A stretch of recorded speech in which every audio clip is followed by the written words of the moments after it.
Herkese iyi akşamlar sevgili izleyenler. Yeni bir gündem özelde Diyalog Medya Genel Yayın Yönetmeni Sayın Reşat Akar'la karşınızdayız efendim. Evet, bugün yine konuşacak çok şeyimiz var. Türkiye'den Kuzey Kıbrıs Türk Cumhuriyeti'ne kabloyla elektrik geleceği konusu resmen açıklandı. Ama bu proje kaç yılda tamamlanacak, kaç yılda kabloyla elektrikte enterkonnekte olacağız. Dört gözle beklediğimiz bu sisteme geçeceğiz. Tabii diğer tarafta da birçok çevre tarafından sürdürülebilir yapısı olmadığı kabul edilen Kıptek bu süre zarfında ne yapar, ne kadar dayanabilir, bu süreye dayanabilir mi konuşacağız. Detaylarını sizlerle birlikte paylaşacağız. Elektrik kesintileri devam ederken bir de akaryakıt krizi baş gösterdi maalesef. Dün Ekonomi ve Enerji Bakanı Amcaoğlu'nun akaryakıtta sorun çözüldü açıklamasına rağmen bugün yine birçok vatandaş KPET'lerde akaryakıt bulamadığını ifade etti ve oldukça öfkelendiklerini de sert eleştirilerini de dile getirdi. Sosyal medyada bu yönde çok fazla paylaşım oldu. Yine Kıbrıs'ın kuzeyinde yeni yapılan konutlara biz sayaç bulamazken güneyde ise yabancılara yönelik mülk satışları rekor seviyeye ulaştı. Güney Kıbrıs'ta bir yılda mülk satışından elde edilen gelir 6 milyar euroya ulaştı. Tüm bunları konuşacağız, detaylarını konuşacağız ve daha fazlasını konuşacağız tabii ki her zaman olduğu gibi. Siz de soru, görüş, yorum ve önerilerinizle programımıza dahil olup ortak olabilirsiniz efendim. Evet, Reşat Bey merhabalar. Merhabalar Özlem Hanım. Herkese hayırlı günler dileyerek başlayalım. Evet, bugün önemli gündem maddelerimiz arasında her zamanki gibi elektrik var. Ve çoğu zaman olduğu gibi akaryakıt var. İlk başlangıç bununla başlayacağız.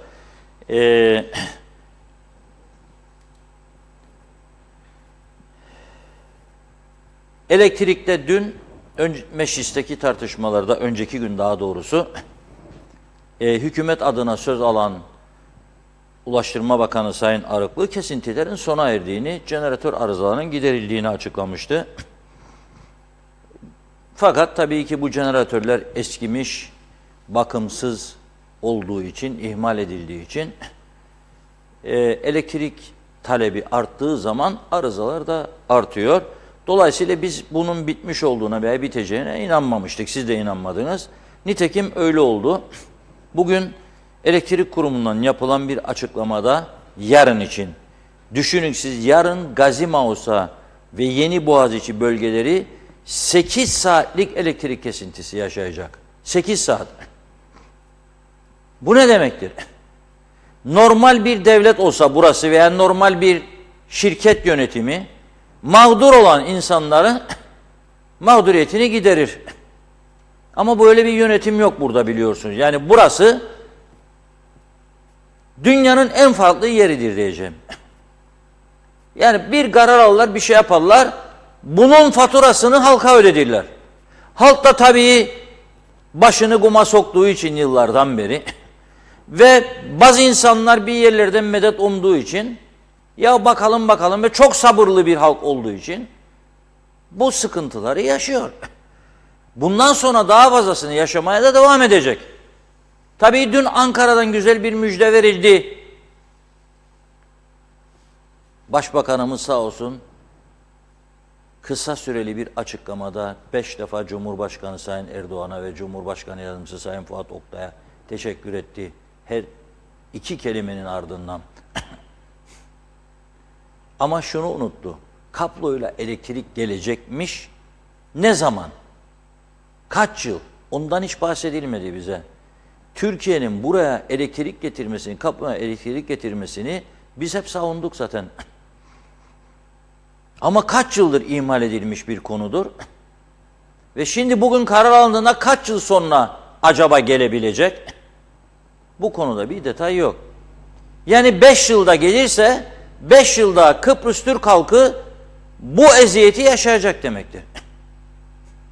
Açık ve net. 120 megawattını Aksa'dan alıyorlarmış. 300-350 megawatt ihtiyacımız var. Gerisini biz üretiyormuşuk. Üretemediği zaman ne yapıyor? En basit önlem, şalteri kaldırıyor. Adına da trafo bakımı diyor. Aynen böyle yarın için. Kıptek'ten verilen bilgiye göre yarın diyor saat 9 ile 17 arasında Gazi Mausa ve Yeni Boğaz içinde orta gerilim elektrik şebekesinde yapılacak proje çalışması nedeniyle elektrikler 8 saat süreyle kesilecek. Ne proje çalışmaları bitti, ne bakım onarım çalışmaları bitti.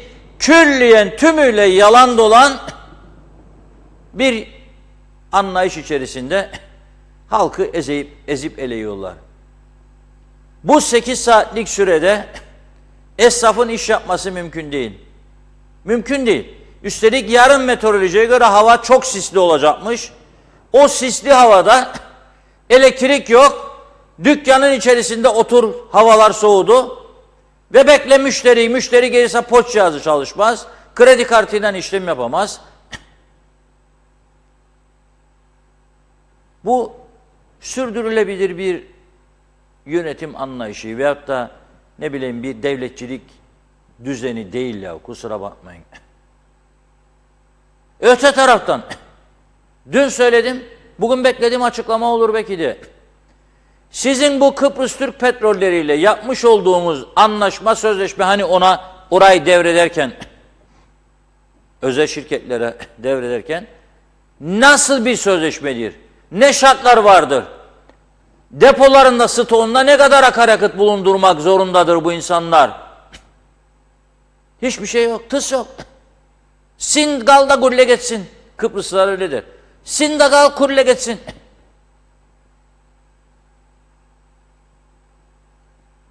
Ya o zaman halkı evlere soktunuz. Battaniyeyle örtülmeye başladı halk. Elektrik yok, televizyon yok. Tabii moral kalırsa bir tek çocuk yapmaya yarar. Hocamız da sevinir bu işe. Başka bir şey yok. Siz de gidin evinize o zaman bir süre battaniyeyle örtünün, ne meclisi açın ne bakanlıkları açın. Zaten iş yapılmıyor.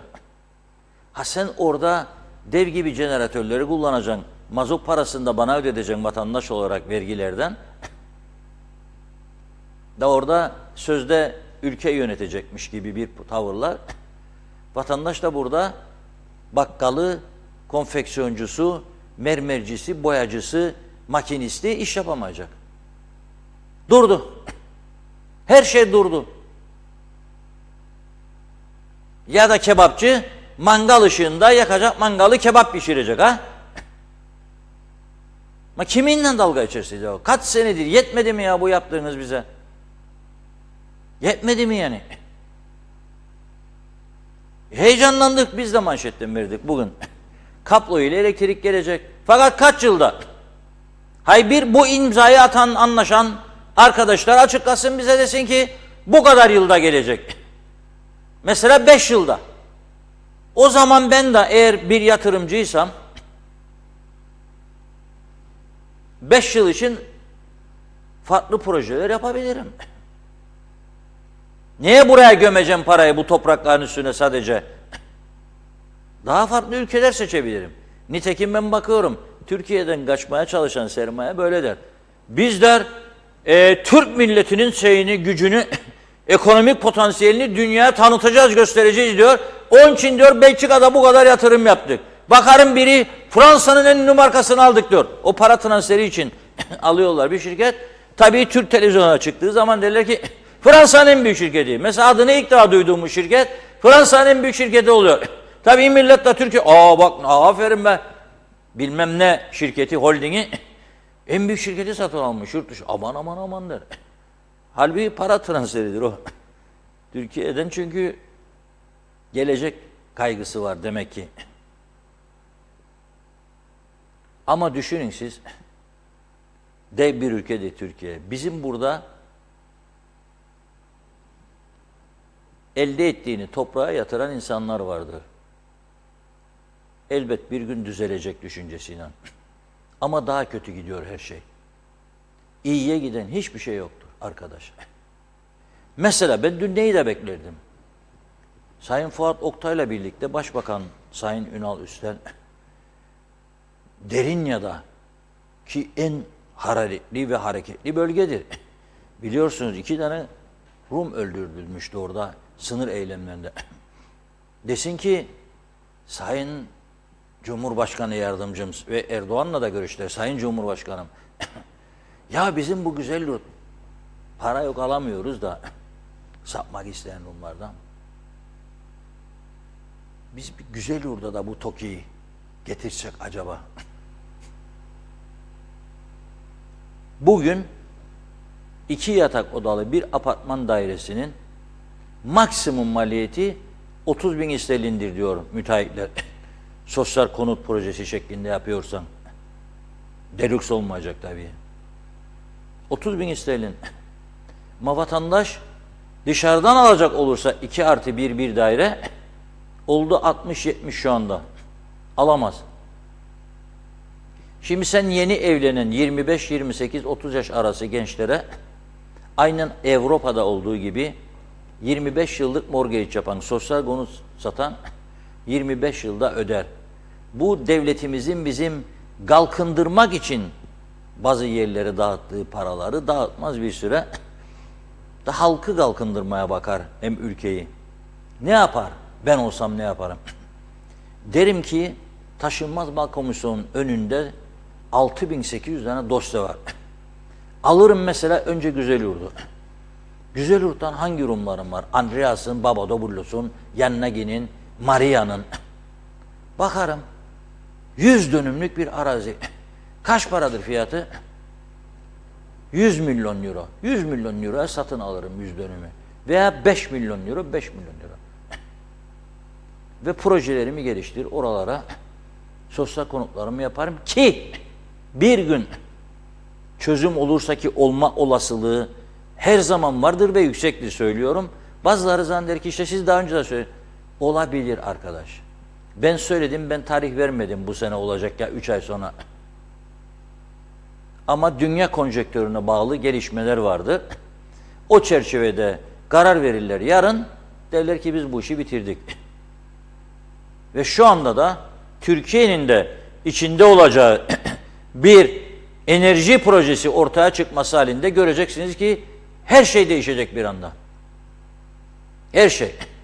Hatta bizim burada iki eşit egemenciler tavır değişikliği yapmak zorunda kalacaklar. Yeni konjektür çerçevesi edecekler. İşte anavatan Türkiye üzerinden gaz geçecek falan filan değişecek.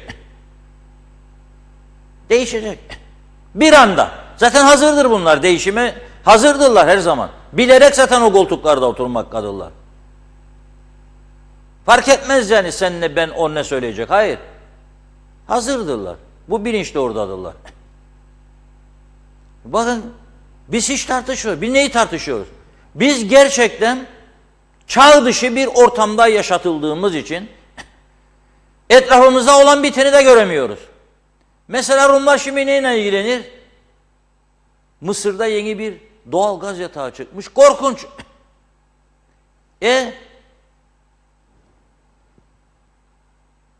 Selamu aleyküm rahmetullah deyip araba ortak proje geliştirmeye çalışırlar.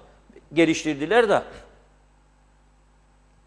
İsrail, Mısır ve Güney Kıbrıs arasında doğal gaz konusunda çok anlaşma var. Hatta sıvılaştırılmış gaz terminali Mısır'dan mı geçsin mi yoksa güneyden geçsin, Yunanistan üstünden mi geçsin?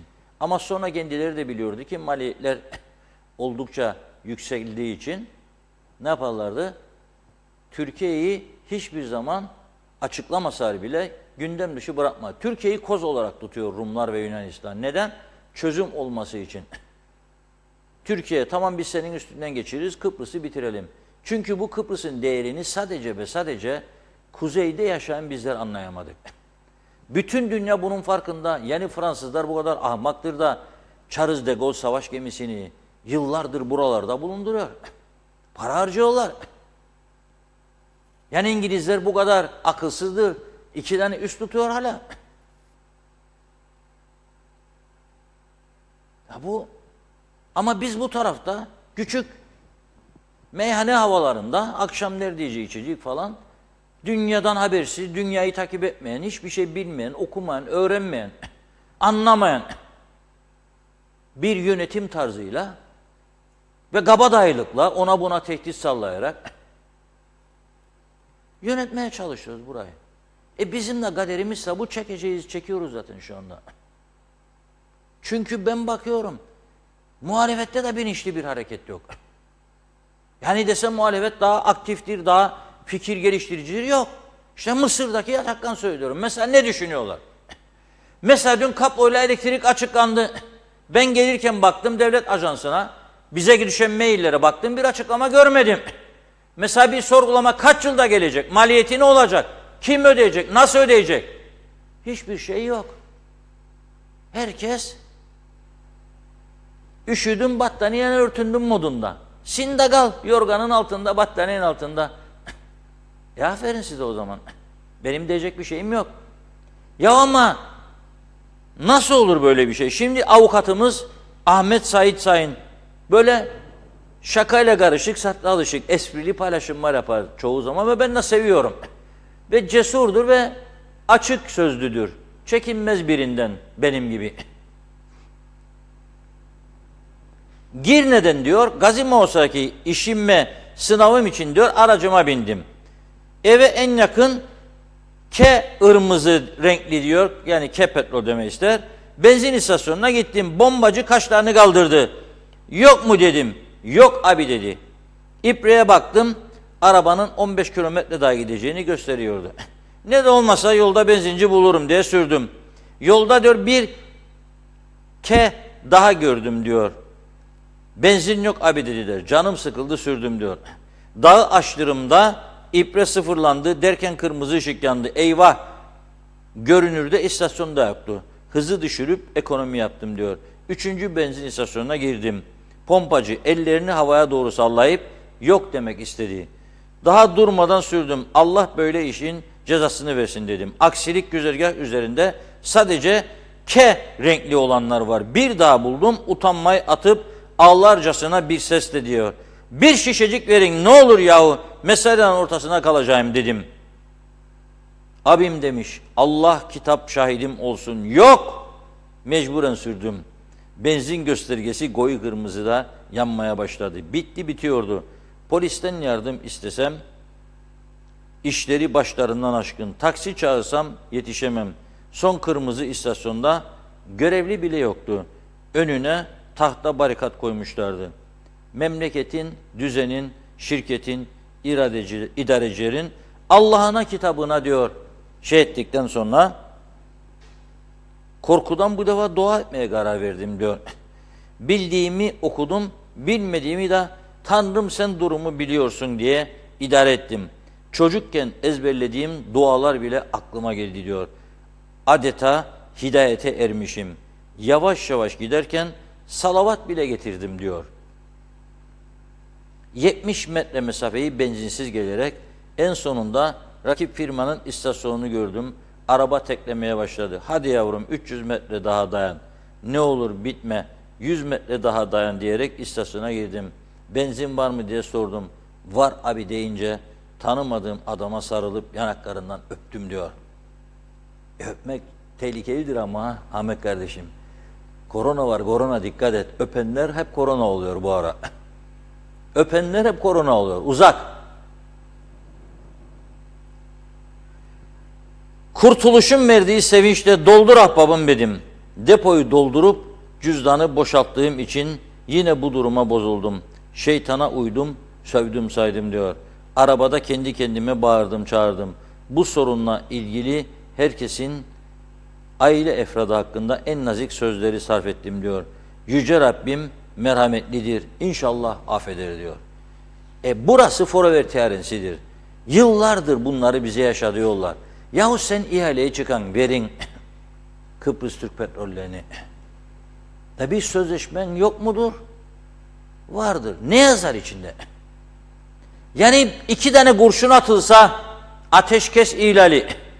Gemilere diyecekler ki durun çıkmayın Akdeniz'e savaş tehlikesi var. O zaman tam yandık demektir biz. Tam yandık demektir. Nasıl bir ülke? Nasıl ben geleceğimi, çocuklarımın, kendimin bu ülkede arayacağım? Onu söyleyin bana. Ya bir EOKA korkusu verdik kendi kendimize ki Oldu, bunlar yaşandı geçmişte. Ama bir defa ölmek 1000 defa ölmekten daha iyidir ya. Kendi toprağımda, kendi yönetimim altında her gün ölüyorum. Param var, benzinim yok. Ekonomi Bakanı açıklama var, benzin sıkıntısı yoktur diye diyor. Vatandaşlar istasyon gezdim, yok ben de yolladım, bugün yok. Ötekine git. Sonra bir açıklama daha gelir. Teşekkür edilir öteki özel şirkete ki o bir şirkete tankerinden yakıt aktarmış diye. Ama nasıl bir memleket ya burası? Nasıl bir yönetim ya burada?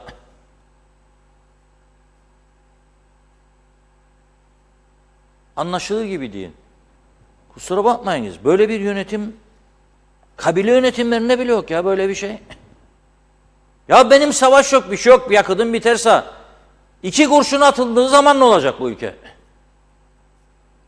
Atılmaz kardeşim, merak etme, Türk ordusundan korkarlar. Sana da öyle gelsin. Senin için de her gün atarlar.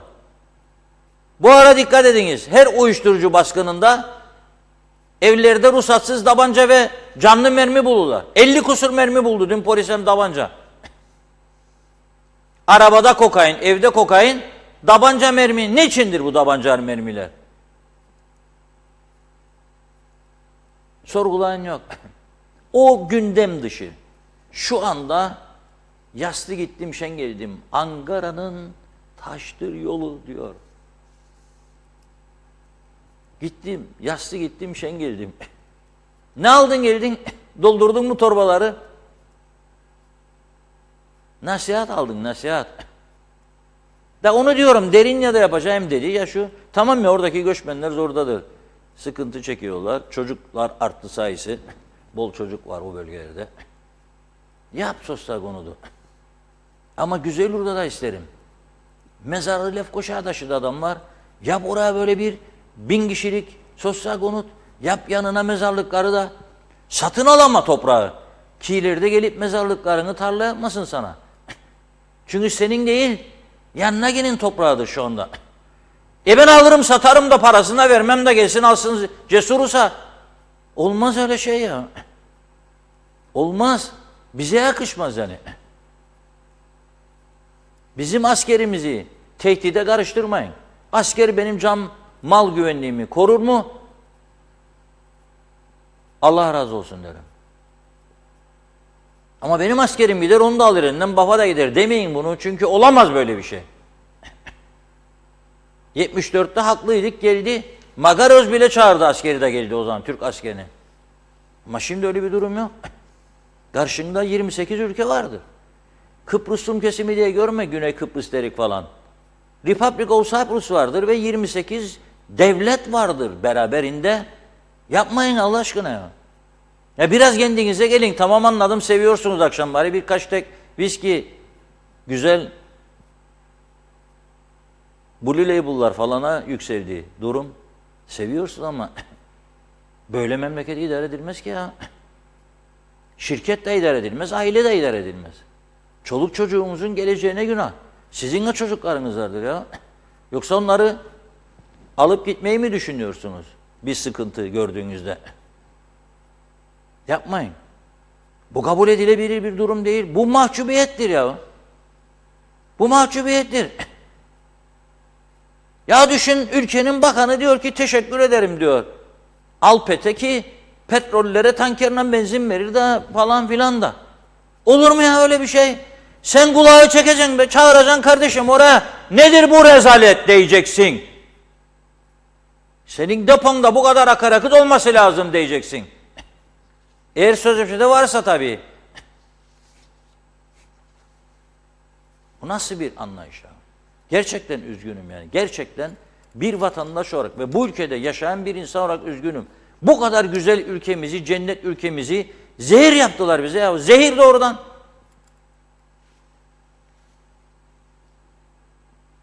Da 8 saatmiş. Şebeke bilmem ne işi varmış da kesecekmiş Mausa'yla boğaz içini.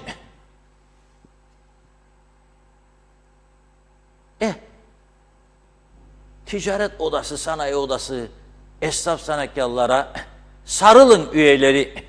Sorun bunun hesabını. Sorun niçin? Ha tabii bir de başka tehlike doğdu. Şimdi Rumlar gelip bizden akaryakıt alırken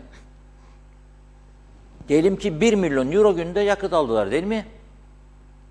300 bin eurosu Alişan Şam Bey'in maliyenin kasasına girerdi. Şimdi durdu mu bu? Durdu.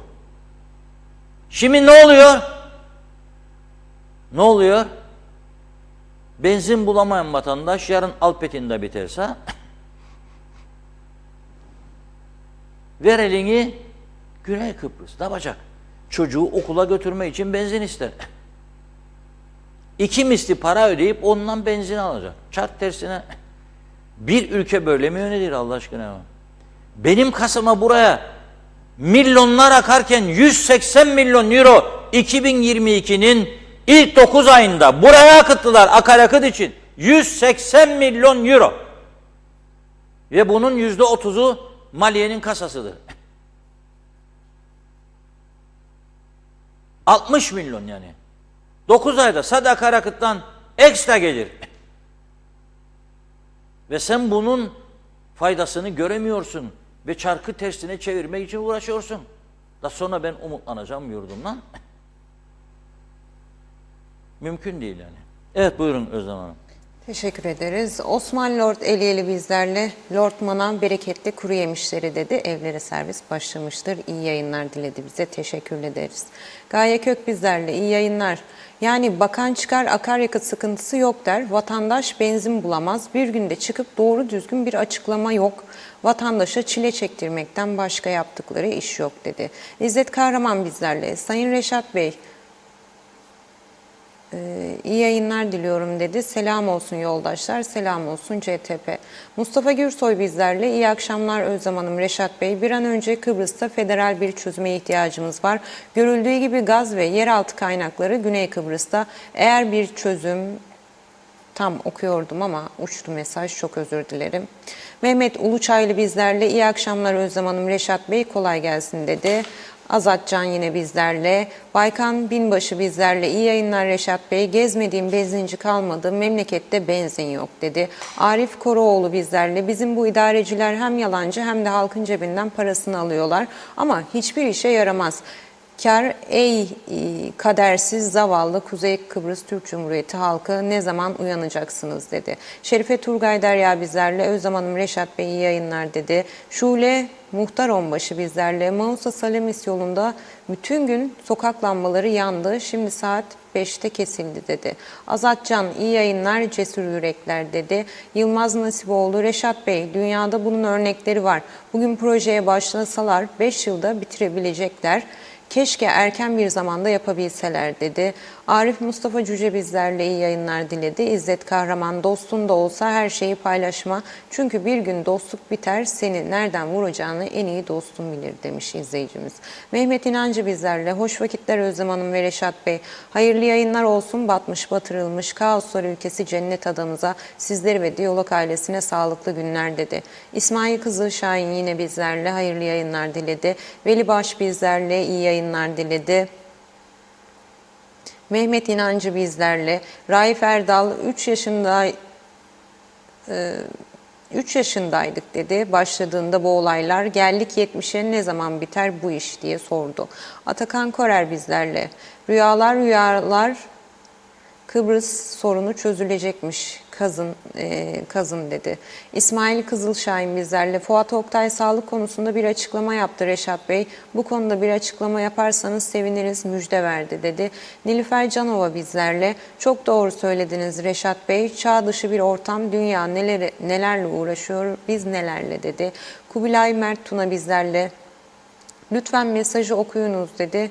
İnsanlığın uzayda başka gezegenlerde hayat belirtisi olup olmadığı araştırmalarını 50 yıl küsur önce yapmaya başladığı dünyamızda bizim her gün burada neleri dinleyip nelerle hala uğraştığımızı hayret etmemek bunlara mümkün değil. 50 yıl oluyor bu memlekette sözlü hükümet edenler bu kadar başarısızlığa rağmen bu toplumdan saygı görüp astronomik maaşlar alıyorsa tek suçlu halktır dedi. Yaşananlar müstahaktır dedi izleyicimiz. Hüseyin Koltan bizlerle yine. Hoş geldiniz ekranlarımıza. Kolaylıklar diliyoruz. Saygı ve sevgilerimle iyi ki varsınız. Diyalog Medya ve TV 2020 ailesi hayırlı yayınlar dedi. Zehra Sencer bizlerle hayırlı yayınlar. Karpaz'dan sevgilerimle dedi. Sizi izliyoruz dedi. Erdal Yarkın bizlerle iyi akşamlar, iyi yayınlar dilerim dedi. Kukaviko Urho bizlerle.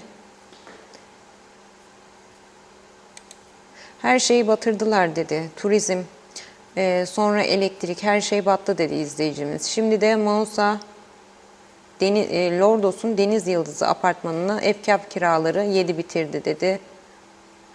Türkiye Levkoşe hastane yapacaktı. Seçim için 40 senedir ne yaptınız dedi. Hasta olsalar biletler pahalı, biz nasıl gideceğiz oraya diye sordu izleyicimiz. Mehmet İnancı, Titanik'ten beter battık Sayın Akar. Hızır Reis bile bu ülkeyi kurtaramaz dedi. Arif Aktepe, Reşat Bey hayırlı yayınlar dilerim. Bugün benzin almaya gittim, benzin yok dendi. Ne zaman gelecek bilmiyorum, yine bilmem dedi. Ne zaman geleceğini sordum, bilmiyorlarmış dedi izleyicimiz. Elif Bağbaşı, iyi akşamlar, iyi yayınlar, Aynur Yarkın dedi. İzzet Kahraman, Sayın Reşat Bey, böyle mi istersiniz olsun? İki devlet isteyen zihniyeti önce evini kurtar, sonra iki devlet iste. Yazıklar olsun KKTC'yi kuranlar, vallahi yazıklar olsun dedi. İzleyicimiz Doğan Falyalı, hayırlı yayınlar. Tabii ki bu projeler önemli ama ucuz, verimsiz topraklar üzerinde yapılmalı. Hem maliyeti azalır hem tarıma elverişli topraklar zarar görmez. Sakın toplu konutları büyük yerleşim yerlerine yakın değil, çok dikkatli bir gözlemle önce hali araziler kullanılmalı, sonra verimsiz topraklar kamulaştırılıp toplu konutlar yapılmalı dedi izleyicimiz. Bir temenni bir bilgidir diye de ekledi. Mustafa Özcan, iyi yayınlar. Erhan Bey, Türkiye'den gelecek projeler iştahlandırdı sanırım. Uçaktan sonra Ro-Ro gemisi ve deniz otobüsü almışız. 1-2 haftaya geliyormuş, gözümüz aydın dedi.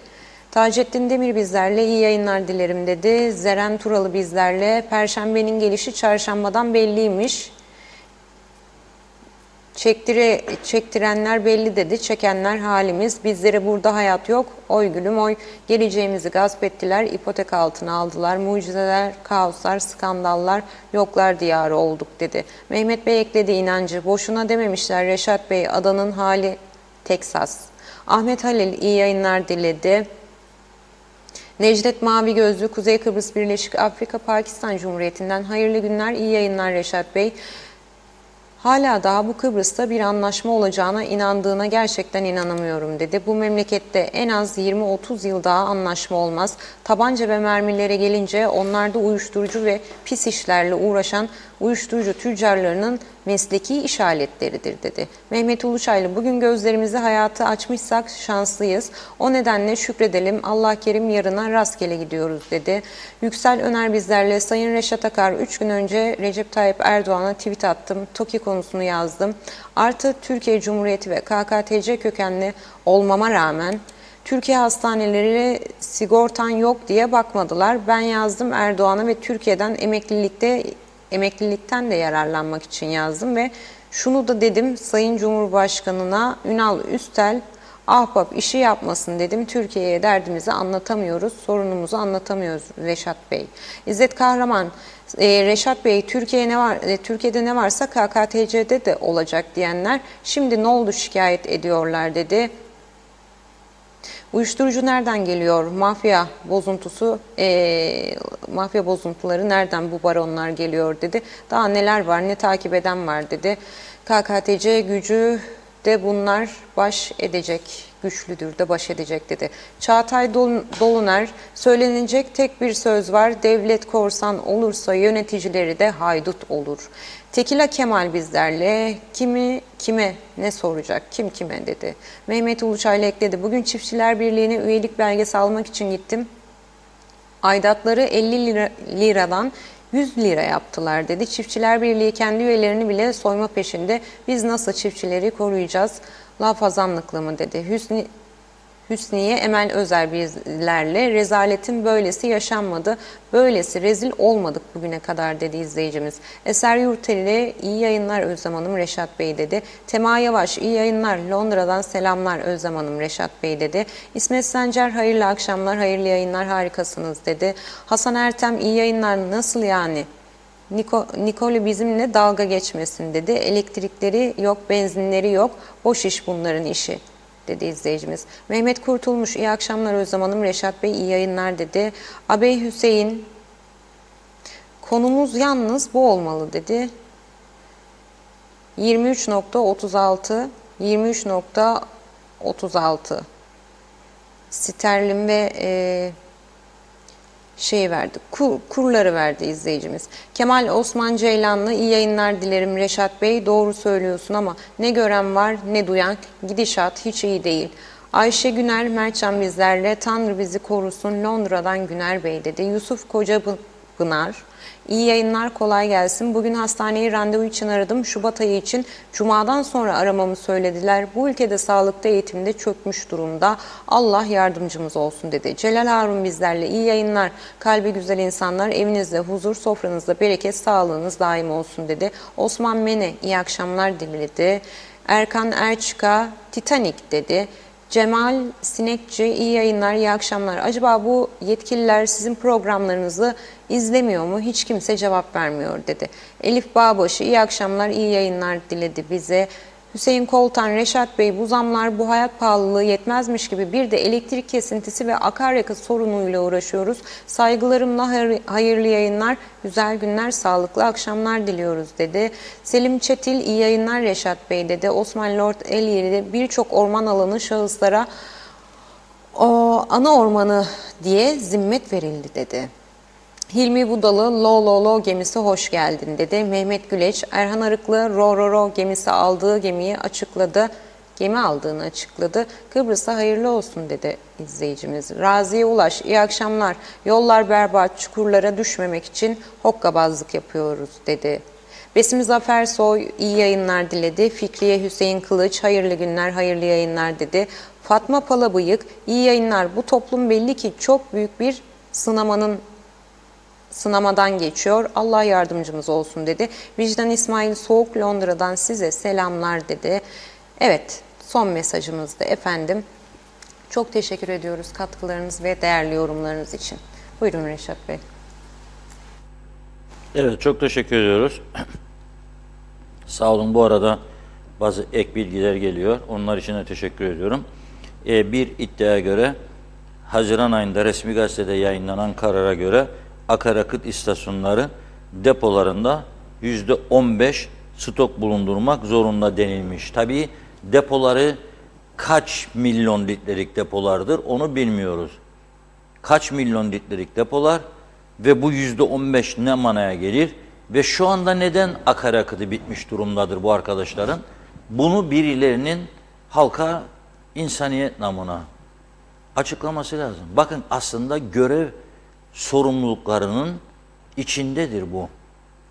Yüklendikleri görevin sorumluluğu neyse durum, gerçek durum kamuoyuyla paylaşmaktır.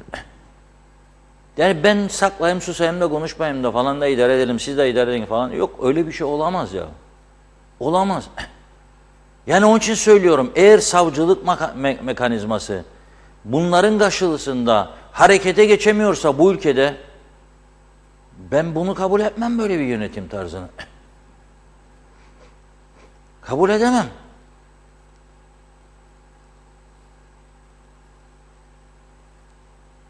Bakınız, Güney Kıbrıs'ta devleti rezil eden bir kitap yayınladı. Makaros Turuşodis isimli bir gazeteci yazar.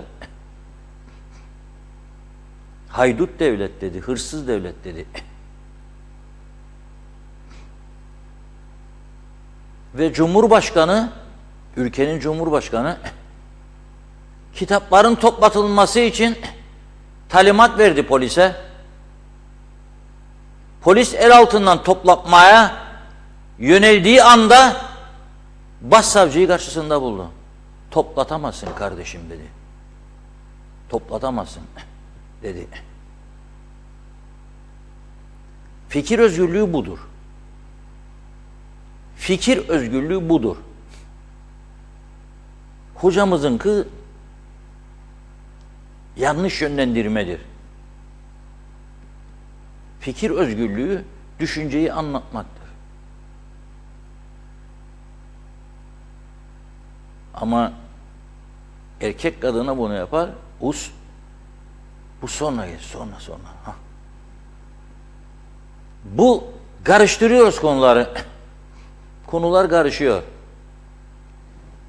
Güneydeki başsavcı pasaport iskandalı sonrasında para karşılığında vatandaşlık, Rum hükümeti büyük paralar vurduğu halde devlet 500.000 Euro'dan başladılar pasaport vermeye. 5 milyon euroya çıktılar sonra. Baktılar gördüler ki deli gibi para geliyor ülke. Çin'den, Tayvan'dan, Hong Kong'dan, Rusya'dan özellikle büyük babalar, mafya babaları akın gelir. 5 milyona çıkardılar. 500.000 Euro'da minimum ev alma şartı getirdiler. Her ev alırken 65.000 Euro ekstra tapu vergisi getirdiler. Yani 500.000'in içinde olan verginin dışında 65.000 daha koydu ekstradan. Yok ki biz şimdi hiç seyrediyoruz sadece. Seyrediyoruz. Devlet alması gerekenleri almıyor, seyrediyorlar. Birbirlerinin sırtını okşuyorlar ya. Mesele budur. Devlet anlayışı yoktu. Neyse, netice itibariyle Cumhurbaşkanı'nın çocuklarına devrettiği hukuk bürosu en fazla bu devir teslim olan vatandaşlıkları yapan yer oldu, ortaya çıktı. Büyük vurgunlar yapıyor. Bunu görünce meclis başkanı da ikinci adam dedi. O da girdi işin içine. Bunu görünce komünist Haker'in milletvekili ne o dedi, komünistlik ama dedi. Rusya'dan gelenler de komünisttir. O komünistler 5 milyon euroyu verir de ben her işlemde bir 50.000'cik almayacağım yani. O da girdi işin içine. Bu skandalı kim çıkardı ortaya? El Cezire televizyonu. El Cezire çıkardı. Helal olsun adamlara. Kimse de susturamadı kendilerini ve susturamaz da. Ne oldu? Başsavcı soruşturma başlattı. Papazın adı da çıktı. Ölen başpiskopos Hristostomos'un. Anastasiadis'i çağırdılar. Özel bir soruşturma komisyonu kurdular. O komisyonun önünde 3 saat hesap verdi Anastasiadis. 50-60 tane dosyayla gitti böyle dağ gibi önde. Tir titrerdi. Sapsarı bir surat. Papaz dedi ben hastayım dedi, kanserim dedi. Soruşturma komitesi gitti başpiskoposlukta 3 saatte onun ifadesini aldı. Meclis başkanını ve o milletvekilini sorguladı, günlerce yargıya havale etti. Meclis başkanı ve AGEL milletvekili ve 2 kişi daha, 4 kişi şu anda yargı süreci devam ediyor.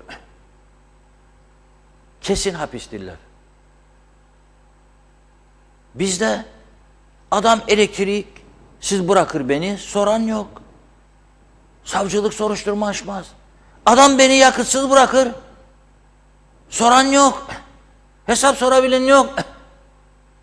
Adam benim evime saç bağlamaz ya. Parasını aldı benden ama sağacımı bağlamaz. Hırsızlık yaptı. Yahu sen 2 çip salan adamı alın götürün 6 ay hapis yabanda. Benim paramı aldı halde bana sağacı bağlamayan adama dokunman sen. Bu suç değildir yani. Bu suç değildir.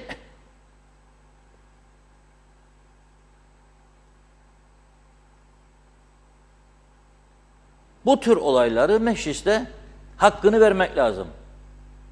Ben çok dostum var meclisin içinde, çok güvendiğim, sevdiğim insan da var ama hiç meslekiden karıştırmam dostlukları, ikili ilişkileri. Bir Kudret Özersay vardı. Ciddi yolsuzluk, suistimal olaylarını mecliste gündeme getirdi çatır çatır. Defalarca da savcının, başsavcıyı ziyaret etti. Bilgi aldı. Onu işlem yapmaya teşvik etti. Zorlamadı. Tehdit etmedi. Soruşturmayı yapınız dedi. Bize de bilgi veriniz. Yanlış ise yanlış, doğruysa doğru. Gece gündüz dua ettiler. Sonunda o da bana göre erken davrandı, acele etti. Bütün muhalefet sineği millete dönseydi etkili olurdu. Ama tek başına yapınca bakın iki arkadaşı da, iki kadın milletvekili de kendisinden gitmedi. Ne oldu? Mecliste şimdi hiç konuşulmadı bu konular. Hiç. Hocayı konuştular. Yağmur altında hocayı protesto ettiler. Fakat elektriksiz kaldım ben günlerce. Karanlıklar altında kaldı vatandaş. Ekonomi çöktü. 4.000 dolar sadece bizim kuruluşa zararı var. Bu gitti geldi şu elektrik. Mahvetti bizi. Kaç evin elektrikli aletleri bozuldu bilir misiniz? Ve şimdi de bugün benim bir arkadaşım geldi. Dedi ki geçen gün gittim. Benzinci demiş. Sonundadır. Depo boşaldı. Yettiği kadar koyacağım sana. Keşke dedi koymayaydım. Ne oldu dedim. Dibiymiş deponun. Verince bunun depoya 300 liralık benzin. Araba ikinci gün teklemeye başladı. Götürdük makinise. Makinist demiş kirli benzin verdi size. Dibinden çektiği için kirli benzin tıkadı size demiş. Ama sen ilk değilsin demiş. Son günlerde, son bir haftadır devamlı gelir demiş. Vatandaşın arabalar bozulmaya başladı. Kirli yakıt verir. Bu suç değil mi ya bu ülkede? Yani yapanın herkes istediğini yapabilir mi bu ülkede ya? Bununla ilgili bir sorgulama mekanizması yok mu ya? Meclis ne işe var be kardeşim ama? Niçin kurduk o meclisi? Niçin oradadırlar? Niye maaş ödüyoruz? Niye o makama izacıktan paralar ödüyoruz? Niye onlara koruma, bilmem şoför tahsis ediyoruz? Niye onların elektrik paralarını ödüyoruz biz ya? Mecbur muyuz buna?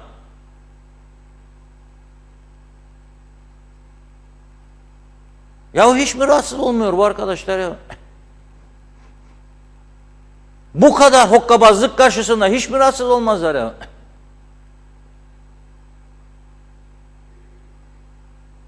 Gerçekten artık ne söyleyeceğimi ben de şaşırdım.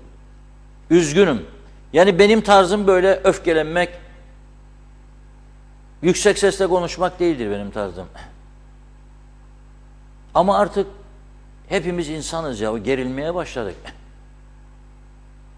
Gerilmeye başladık. Bakın dün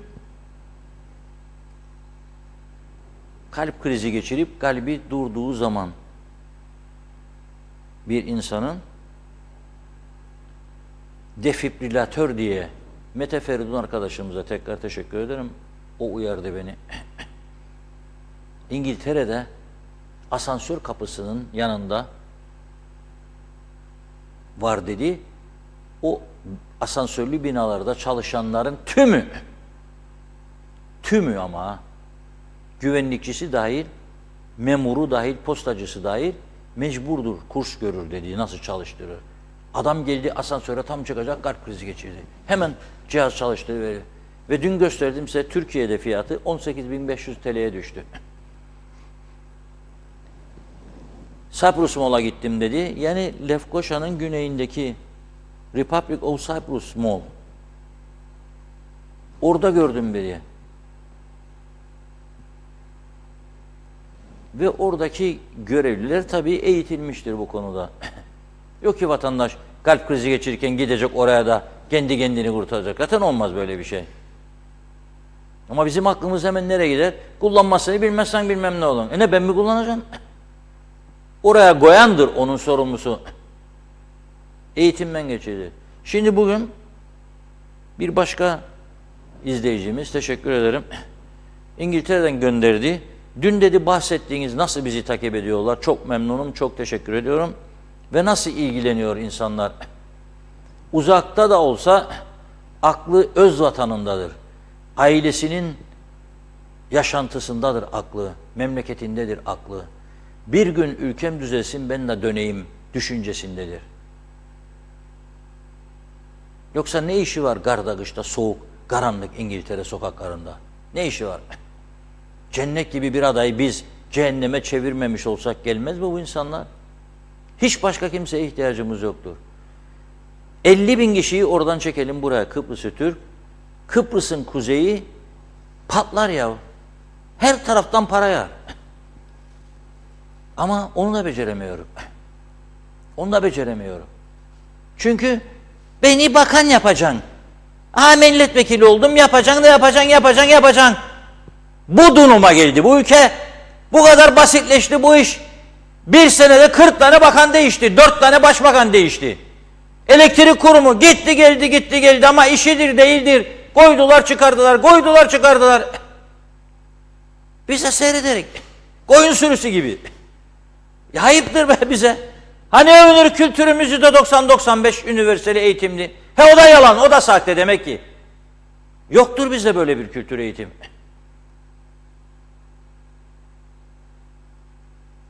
Şimdi adam diyor ki, o bahsettiğiniz diyor, defibrilatör, geçerken gördüm diyor, Wood Green sinemasının tam önüdür diyor, burası bakın ha. Sinemanın önüne koydular. Adamlar sinemaya giderken, ya çıkarken, ya oradan geçerken bir şey olursa, o bölgede eğitilmiş adamlar gelip çalıştırır ve yardımcı olur kendisine. Ben de bugün öğreniyorum. Özür dilerim, göz doktorları kısa bir süre önce, belki 1 ay, belki 1,5 ay, belki 2 ay, belki 3 hafta önce demişler ki biz sizi pandemiye aktarıyoruz. Lefkoşa Devlet Hastanesi. Demiştir ki ya burada yo ora. Peki ora yerleştiler. Tam cephe aldılar, işleri onaydı. Şimdi diyorlarmış ki biz sizi geri hastaneye alıyoruz. Buraya kadın doğumcuları getirecek. Kadın doğumcuları dermiş hastanede olan imkanlar orada yoktur. Ameliyathane şudur budur bir sıkıntı çıkarsa. Ben anlamam oraya. Bütün yaptığımız iş bunlar. Beceri bu. Ama nereden ben bahsedeceğim defibrilatör 18.500 TL. Beni duyduğunda dün Sağlık Bakanı açıp teşekkür etmesi lazımdı bana. Teşekkür ederim. Bilmezdik biz bu işi. Ya da bilirdik daha falan filan. Sorun değil.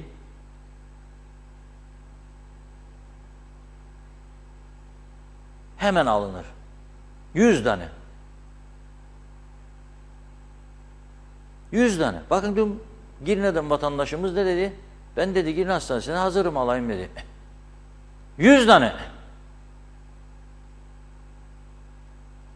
Pakistan'dan gelip burada iyi bir iş adamı olan China Bazar'ın sahibi geçen yıl 200-250 tane wheelchair getirdi bu ülkeye. Engelli vatandaşlar için. Hastaneye giderdi bunlar. Wheelchair yoktur. 2 taneydi kırıldı. Ayıptır be size. 200.000 sterlinlik araba dolu bu memleketin yollarında. Vergi alamıyorsunuz onlardan. Dağlasınız 200 tane wheelchair. Adam getirdi. Çağırdı bütün engelli derneklerine. Dedi ihtiyacı olanlar gelsin verdi. Fazla da kaldı. İhtiyacı olan dedi yaşlı maçlı arasın kalanları da onlara veririm. Bizimkiler nerede ya? Nasıl devlet yönetimi bu? Nasıl bir işletme zihniyeti? Yoktur. Anavatan Türkiye'ye şükrün anımızı. Tamam da sen ne yapıyorsun benim için?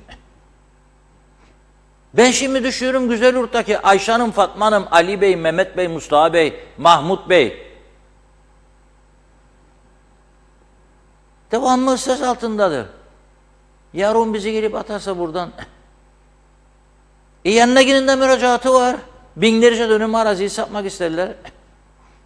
Alın bir kısmını. Yapın sosyal konut insanlarınıza. Yapın mezarın da yanına da gelmesin. Buraya bir de güzel hastane yapın onlara. Yarım kaldı hastane orada. O da yüz karası. İnşaatı başlattınız, yarım kaldı. Gömdünüz parayı kuma, yere, toprağa. Bitiremediniz, kendi gömülen gömüldüğü yerde kaldı. O yapacaktı ama ben istemezdim. Gerek yoktu da ben onu yaptım, bunu yaptım. Yaz geçin ya. Bunların aslında hepsi başka bir ülkede olsa hapisliktir ya. Cezaevi patlar, bir tane daha isterler. Gerçekten bunların tümü hapislik, suçtur. Milletin parasını, devletin parasını gömüyorsun. Yarıya kadar çıkıyor betonu. Yarıda diyorsun ki dursun. Niçin dursun? Neye başlattı? O hükümetiydi, ben bu hükümetim. Ya hep sizsiniz kaç zamandır orada? Sen 4 tane hükümet değiştirsen bir sen de vatandaş olarak benim suçum nedir? Onun için o 20 sene daha çözüm olmaz diyenlere söylüyorum ki bu çözüm öyle bir olacak ki, öyle bir kendiliğinden gelecek ki çok uzun olmayacak. Çok uzun olmayacak. Zaten ortam hazırlanıyor ona göre diye görüyorum ben. Kusura bakmayınız. Ortam ona göre hazırlanıyordur. Şimdi sahaçları vermiyorlar dedim ben. Bir tane açıklama gördünüz mü? Neden elektrik sahacı yok?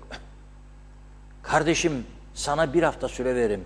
Ya bu sahaçları getirip takacaksın ya da ben elektrik kurumunu kilitlerim sana. Gördünüz mü böyle bir şey? Duydunuz mu böyle bir şey? Yok. Bunlar bu milletin hizmetçisi mi yoksa bu memleketin düşmanı mı bizim? Efendim elimizden gidiyor Filistin olacak olan. Elinden giden bir şey yok. Korkma. Zaten senin değildir yaptıkları topraklar. Bina çıktı öyle üstüne şu. Senin benim değil. O düşünsün çeksin sancıyı o tarafta. O taraftakinindir. Hemen hemen hepsi. Para akıyor memleketine. Hiç olmasa sahacını bağla. Bir de mesela çözüm isteri şu falan filan ya.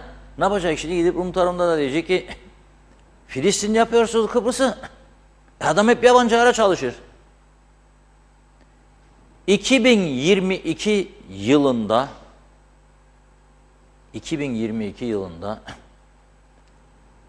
yabancılara mülk satışından Rum yönetimi 6 milyar euro elde etti. Hesabını siz yapın. 6 milyar eurodan bahsedelim. Bir yılda. Ve bakın o yaptıklarına. Yapılan villaların önü yat limanı. Çoğu. Zengin adam geliyor alıyor oradan kaç para bilir misiniz? En ucuzu villanın 2.880.000 euro.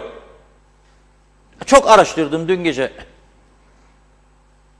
2.880.000 euro. Yapmış yat limanında. Devlet izin vermiş kendine müteahhide. Çünkü devlet büyük para kazanıyor. Bunlardan büyük vergi var. 6 milyar euro. 6 yıllık KKTC bütçesi. 6 yıllık KKTC bütçesinden söz ediyorum size burada. Biz nedir burada oynadığımız maskaralık ya, kara gözlük kendi kendimize. Nedir oynadığımız? Adam liman yapacak, yat limanı peşkeş. Özele verilmez. Elektriği hay peşkeş verilmez. Telefon battı verilmez. Ya beni 2 GSM'e muhtaç ettin. Kimi dava edeyim ben şimdi? 2 GSM'e muhtaç ettin beni. Rüzgarda telefon teli kopar, tamirata gelen yok. Yeni bina yaparım benden para alırsınız. Dosyalar elden ele gezer. 30 sene evvelinin yasalarıyla bana memleket yönetirsiniz ya siz 40 sene evvelinin. Ülkeyi bir geliştirmeye yönelik, kalkındırmaya yönelik bir proje yapan yok, sunan yok. 2 tane, 3 tane sosyal medya, Facebook paylaşımı korkarlar geri dururlar. Onun için bu işleri yapabilecek bir yönetim adı ne olursa olsun arkadaş. Onu isterim ben. Ve bakın çok söyledim. Mesela şimdi bir referandum yapsalar da deseler ki Lefkoşa'da mı oturun sen Bay Reşat? Evet. Harmancı Belediyesi'ni mi isten? Yorgaç mi? Yorgaç isteyeceğim. Ama ben bu Harmancı'yı beğenmediğim için ya da küçümsediğim için değil. Hayır. O taraftaki belediye hizmetlerini beğendiğim için, kıskandığım için. Ama ben aldığımda Cemal Buğdoğulları'ndan o beni ilgilendirmez. Alırken düşüneceksiniz. Üçüncü dönem kazan, helal olsun. 650 kişi maaşını alıyor oradan, mutludur. Çarp 10'undan 20'den zaten bitti iş. Bir maaş uğruna oy kullanan bir toplumdur bu toplum. Ama nereye kadar gidecek?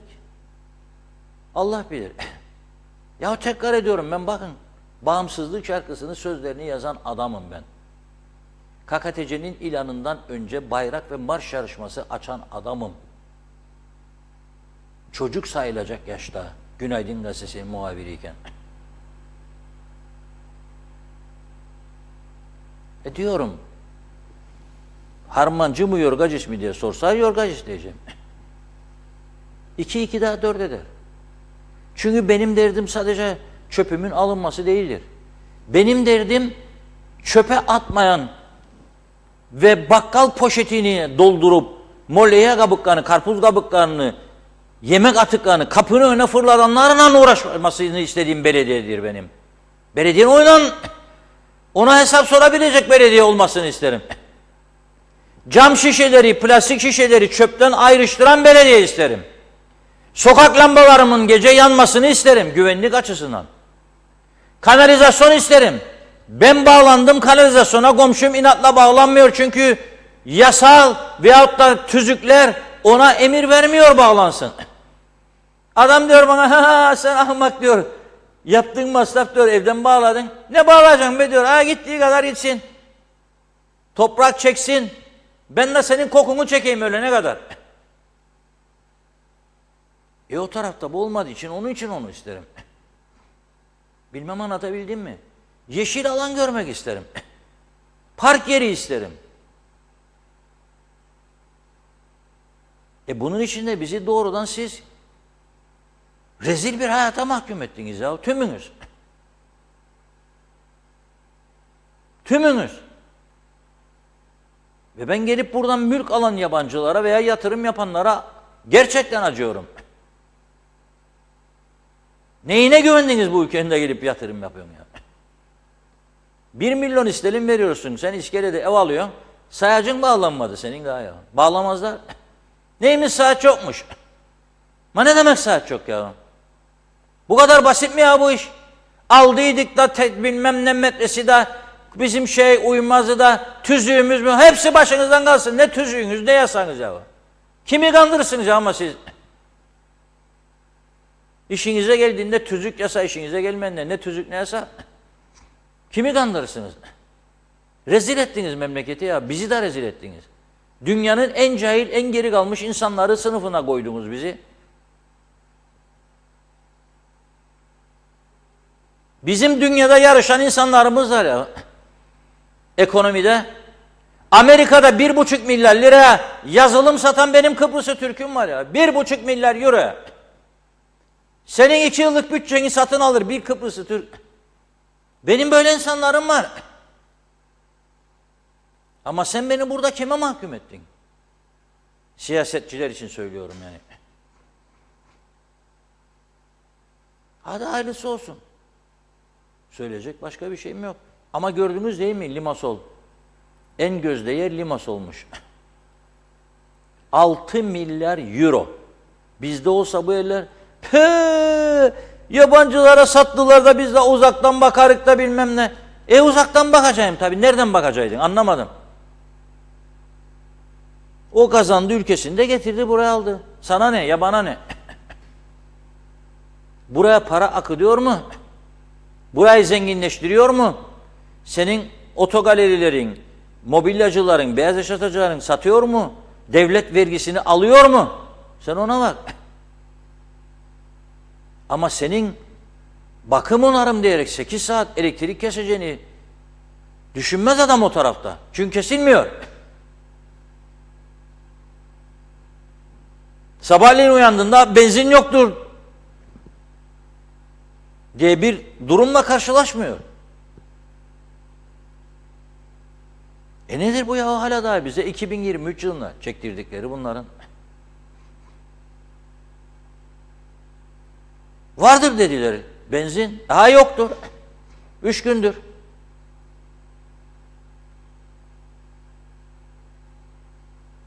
Yoktur. Varsa vardır, yoksa yoktur. Evet, Özlem Hanım. Evet. İsmail Kızılşahin bizlerle. Güneyden kuzeye geçen Rumlar elini çekse buradan o zaman göreceğiz burayı dedi. Naide Akgül bizlerle yine. Mehmet Uluçaylı. Ülkemizde şimdi de moda oldu. Büyük jiplere yanıp sönen ışıklar yakıp yolda seyrediyorlar. Yasak değil mi bu diye sordu. Osman Lorteliyeli. Patates Üreticileri Birliği 300 TL aidat alıyor dedi. Kubilay Mert Tuna. Beklenen açıklama Zorlu Töre'den geldi. Türk bayrağı ve Kur'an-ı Kerim bizim en büyük kutsalımızdır. Yetmez mi? Bakın bu zatın kaç yıldır aldığı paralar, çevirdiği dalavereler, bir de Kur'an'ı alıyor diline. Millet de Allah senden razı olsun diyor herhalde dedi. Celal Harun, iyi yayınlar Reşat Akar ve Özlem Çimendal. Şifa Harun'dan sevgi ve saygılarımla her geçen günden çok daha güzel bir gün olsun bugün. Tüm zorlanmalarımızın aldığınız ve verdiğiniz nefes kadar kısa sürdüğü, sağlık ve sevgiden daha büyük bir zenginlik olmadığını fark ettiğiniz ve hayatı doya doya yaşadığınız sağlıklı mutlu günler olmasını diliyorum dedi. Hasan Akıncı bizlerle. Arkadaş diyor ki Türkiye'de tedavi oldum, bu kadar para ödedim diyor. Sen Türkiye'ye sigorta mı ödediniz, ne bekliyorsunuz? Türkiye'ye sigorta mı ödediniz, ne bekliyorsunuz diyor. Türkiye'den buraya gelip çalışıyor, sigorta vergi ödedikleri halde Cumhurbaşkanı Türkiye'den gelen işçiler bize masrafı çok dedi. Her şeyi Türkiye Cumhuriyeti gönderiyor ve bir de işçiler bize fazla masraf var diyor. Bunu derken siz neden itiraz etmediniz? Şimdi sağlık işi olunca ver yansın ediyorsunuz müstahak dedi. Mehmet Şenler iyi yayınlar kolay gelsin dedi. İzzet Kahraman, Reşat Bey diline sağlık, kim istemez gelsin ama böyle dedi.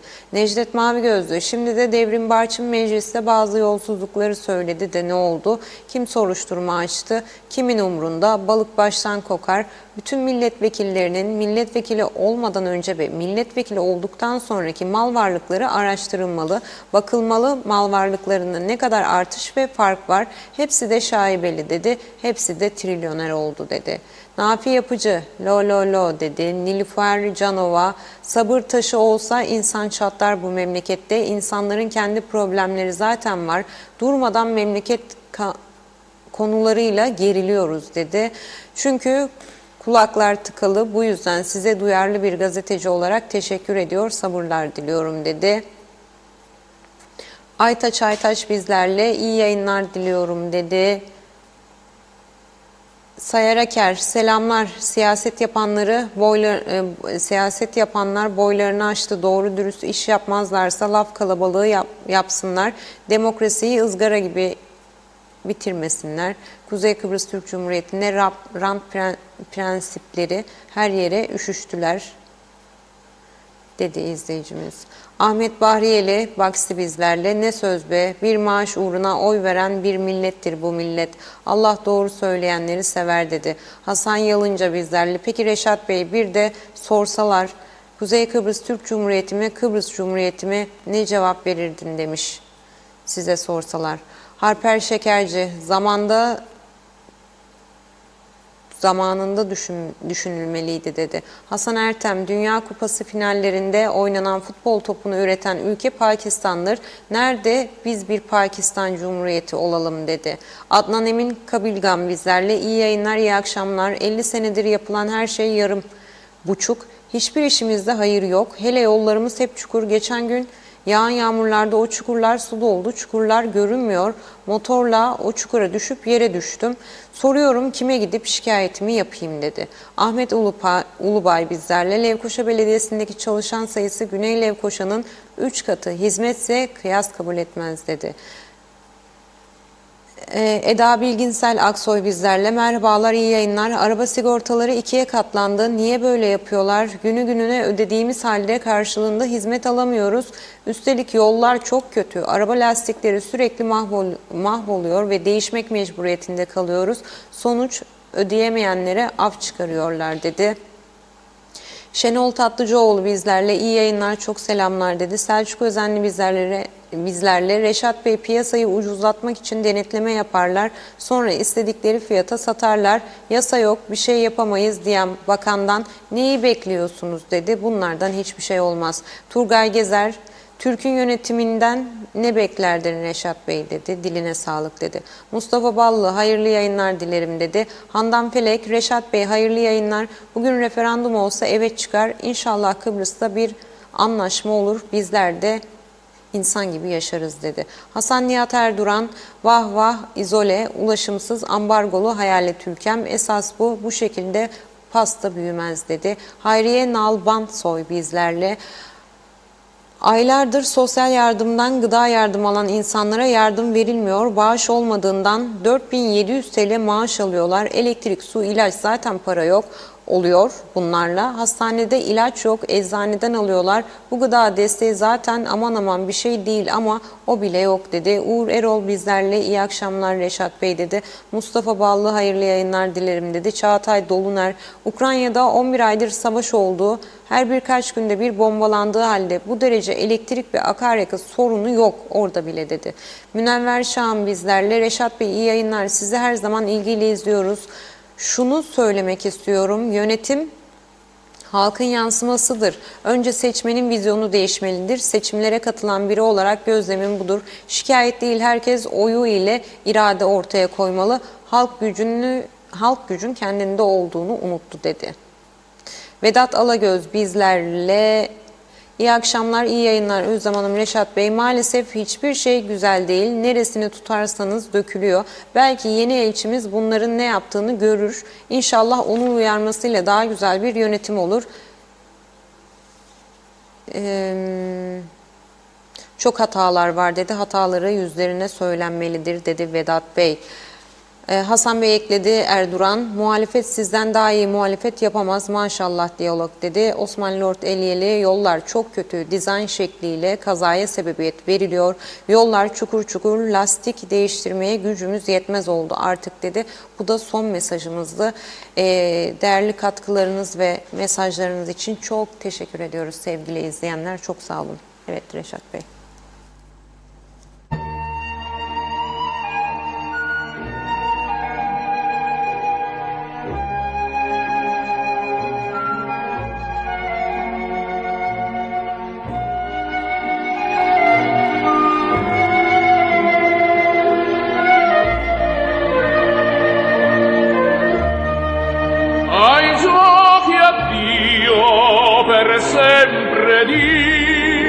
Non sono più cose per te, ai giochi addio, chissà perché, nemmeno tu,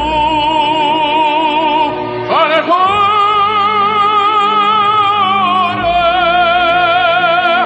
piegare non puoi, tu attendi un ospite, favoloso incognito, non sai che nome ha. Forse il suo nome dolcezza, forse invece amaro, forse il suo nome splendore, ma forse invece oscuro. Oh, puoi scoprire i tuoi misteri e al suo confronto tutto ti annoia, i suoi vederi fantastici attendi.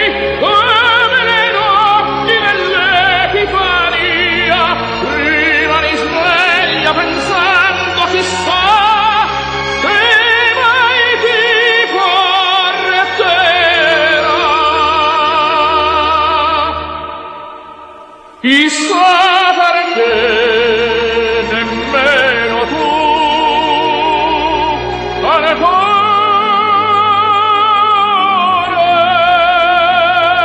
spiegartelo non sai.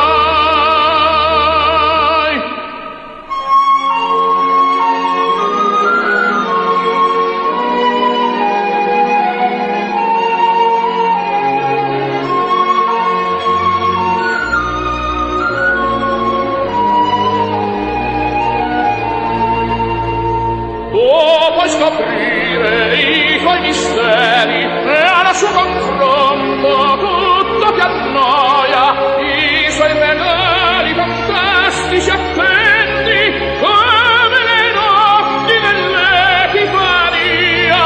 Prima li sveglia pensando chissà se mai ti porterà.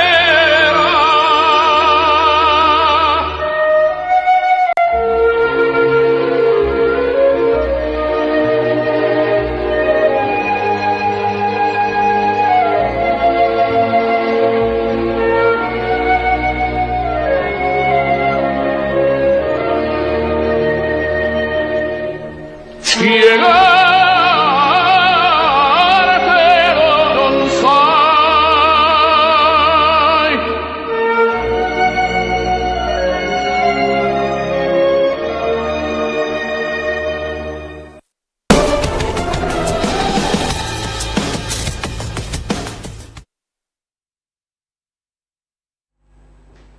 Evet, Favoriti'den dinledik. Romeo and Juliet. Umarım beğendiğiniz bir şarkı olmuştur. Biraz hiç olmazsa sakinleşelim diyorum. Biraz umutlanalım. Ama bir şeyi altını çizerek vurguluyorum. Bazı insanların algılamasında sorun var diye düşünüyorum ben.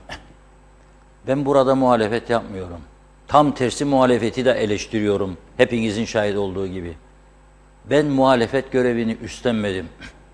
Ben halkın sözcülüğünü üstlendim. Ben ülkemin gerçek sorunlarını konuşuyorum ve araştırmak suretiyle yapılabilecekleri öneriyorum. Doğrudur, eğridir, alsınlar, değerlendirsinler diye söylüyorum. Benim hastanelerimde bile, alışveriş merkezlerimde, havaalanında kalbi duran bir adamın kalbini çalıştıracak 18.500 lirası yoksa devletin bir cihaz almaya, ben bunu söylüyorum. Ben muhalefetin görevini yapmıyorum. Muhalefet görevini yapmıyor diyorum, tam tersi. Ve Kudret Özers'e çekildikten sonra diyorum, yolsuzluk, hırsızlık, suistimal olaylarının da doğru dürüst üstüne gidilmediğini söylüyorum. Onun başsavcıya gidip hesap sorduğunu, o günlerin geride kaldığını söylüyorum. Ben muhalefetin görevini yapmıyorum. Öyle bir görevde soyunmadım, öyle bir sorumluluğum da yoktur.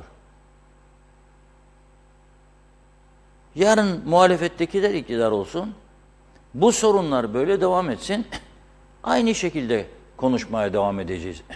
Ne sağdan ne soldan bir beklentim yoktur, hiçbir özentim de yoktur.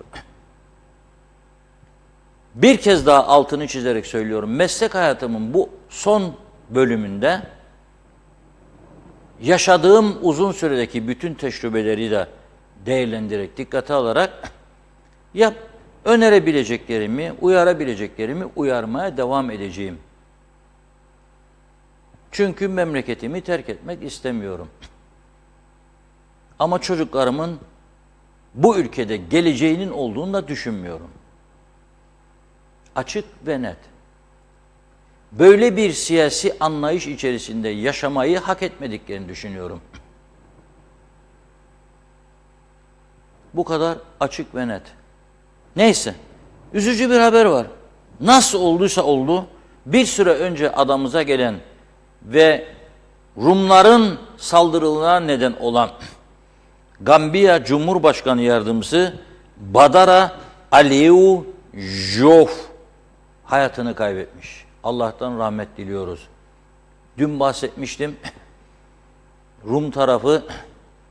hiçbir fırsatı kaçırmıyor. Hemen bir bayan büyükelçi gönderdi demiştim.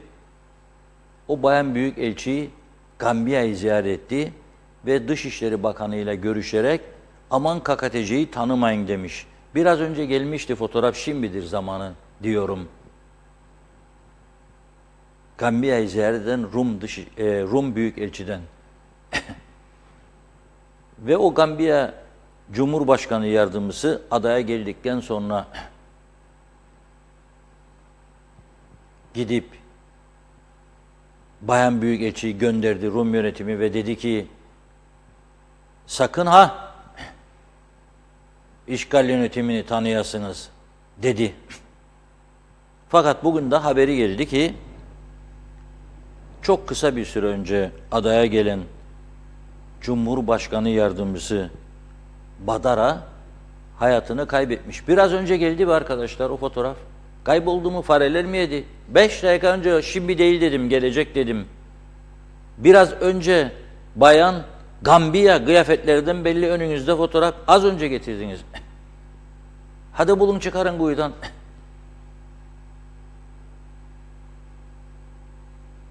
Nasıl oluyor? Beni dinle. Ha. Kulağınız bende olacak. Burada.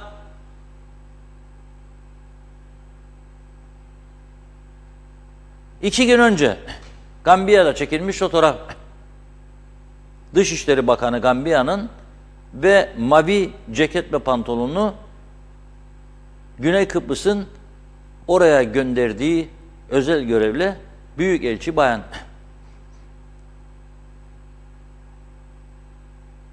Bir de Badara'nın fotoğrafını bulsaydınız, yazmıştım Sezgin Bey, Badara'nın fotoğrafı. Gambiya Cumhurbaşkanı yardımcısı iyi olurdu. Neyse.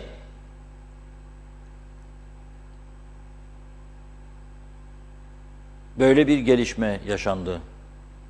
Yani Gambiya'dan tanıma bekleyenler çok üzülüyor şimdi. Çünkü buraya gelen Cumhurbaşkanı yardımcısını da kaybettik.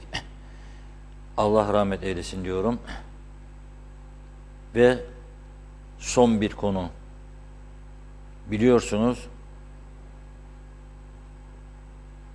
Biliyorsunuz ki 5 Şubat'ta Güney Kıbrıs'ta başkanlık seçimleri var. İlk turda sonuç alınması mümkün değil. 12 Şubat'ta ikinci tur olacak bir hafta sonra. Rum tarafı seçimlerden sonra yeni seçilecek Rum liderinin Türkiye'deki seçimlerden de sonra müzakerelere hazır olmasını istiyor. Çünkü öyle bir beklenti var.